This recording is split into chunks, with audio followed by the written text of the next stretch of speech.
Do you love design? On Driven by Design, we're having conversations with designers about how they got into the field, what they're working on today, and what they're thinking about for the future.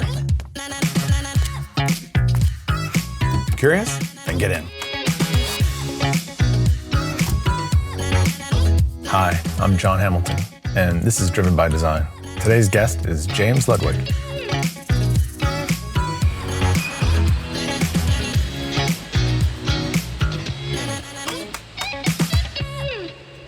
I am with James Ludwig, Global Vice President of Design for Steelcase Product and Engineering.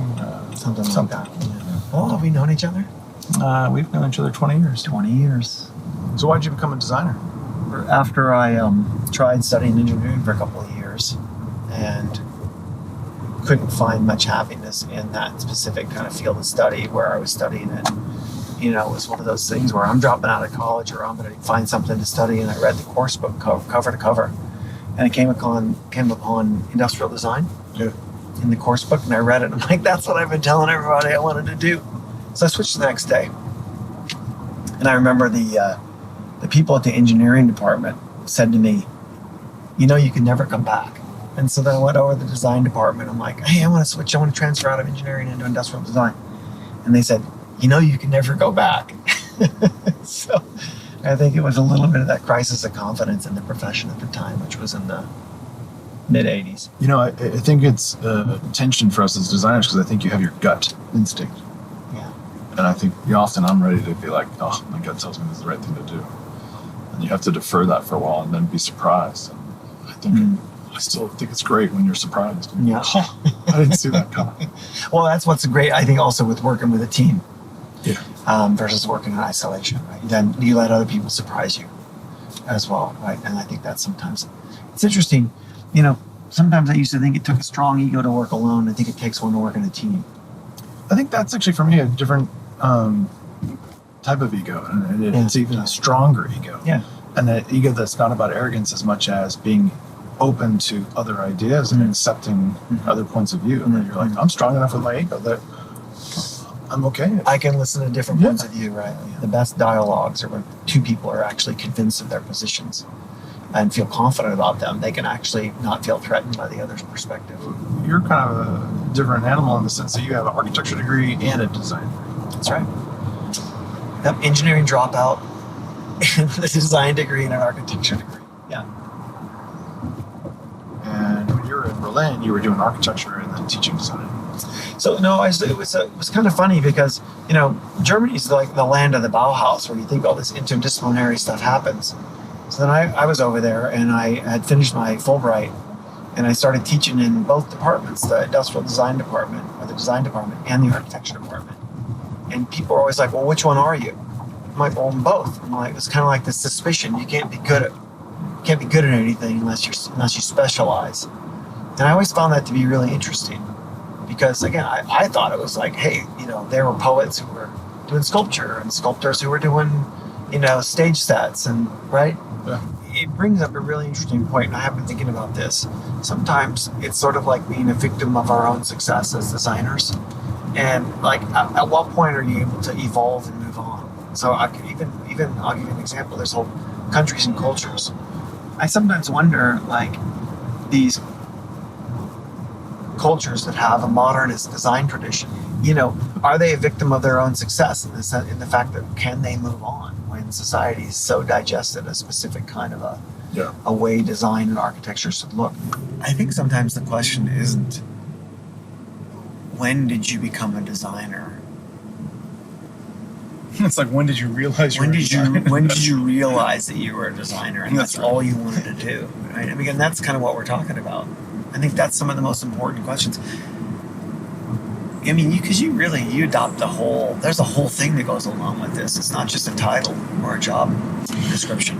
Well, and it's, you know, I always say to people, it's not something you can turn off. Like when I'm in the shower, I'm still designing things. And I'm like, why isn't this not this right? You know, you don't just stop. Yeah. No, Ella, I was sitting there and Ella was saying, you're always working. I'm like, what do you mean? She goes, you'll be sitting there doing nothing. And you'll look up in the corner and you'll be like, I just figured out something I've been working on for 3 days. Yeah. She goes, so whether you're sitting and relaxing or whether you're at your desk at work, Dad, you're always designing stuff. I thought that was pretty interesting. I think it's different, for a lot of people, because I never feel like it is, though. Because it is what we are, and it is what we enjoy doing, versus it's a burden. I don't feel like my work is a burden. I try never to say I have to go to work. I always try to say I'm going to work. Because I think funny, it sounds like it's a semantic game. I'm still curious. I think that's why we both don't feel old. Right? That I feel like. Yeah. Until I look in the mirror and see myself. That guy's got a lot of neocons behind him. So I was thinking about that comment you made about Dieter Rams saying, I wish I'd never become a designer. Was that it? I'm wondering what angle it's going to take, whether it's because he got pinned in by a victim of his own success, because, right, it was so clear what he was working on for and, the kind of design language that they created for that, and was he then never able to do it, like explore wildly, right? It is interesting to see when people ask you, who's your favorite designer? Or what designers do you admire? I'm like, there's a lot of them. But if you start calling out one, you have to call out 30. Yeah. But it's not always designers that are inspiring. No. I was recently in Paris. I went back to Brancusi's studio. I try and go there every time I'm in Paris. I love that little studio. Totally. Yeah. I just see that sculpture and what he was doing. And I like design because it's a different means of communication. And I think you're somebody who's very good at communicating in many mediums. No, but it's true. I mean, I don't know. I'm not sure about the whole, in the digital transformation of everything, it's going to be interesting to see how interfaces change and how we're able to control things. I talked about that before, where it's like I couldn't master certain 3D packages simply because of time and focus, right? And I'm like, if I can speak, verbal commands, if the user interface would change, then maybe you can leapfrog all that. I don't know if I could ever master any 3D package. I don't know. You did a lot better than I did. That's for sure. Mastery is a pretty big word. Yeah, that's true. What do you want to do next? You know what I want to do next? And what I'm finding the greatest satisfaction with is the next designers. I like this idea of we've done a lot of great stuff, and now we're starting to build the next community of young practitioners, and that these young designers are going to be the ones that are the next us, right? And I like being a part of that and helping them understand what role design plays in industry, but in the business and those things that they want to do. It takes a while, I think. I mean, maybe it doesn't take a while. Maybe it took a while for me. I won't speak for everybody, to develop, I think, a more nurturing gene as a leader. I think being a parent's helped me a lot. I think there's a lot of things that I find similar in parenting to leading a design team. The question of how design can participate in solving some of these massive world problems, right? Where things like whether it's IDEO.org or other platforms for designers to contribute. I think there's more of an appetite for that than ever before.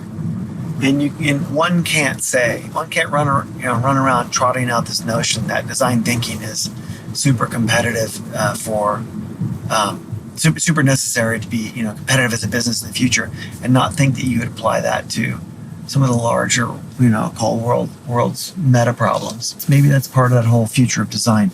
I think I don't think it's so binary. You're either in industry or you're doing good. I think that's going to be one of those interesting questions over the next 5 to 10 years. But don't you feel like there's a lot of companies that, being in industry, they're able to do good? I agree. And I think that's how now people are making choices, and that they're wanting to buy from companies in industry that do good things. Right. So now what's your favorite color? What do we really want to say? What's your favorite color? Green. Oh, nice blue.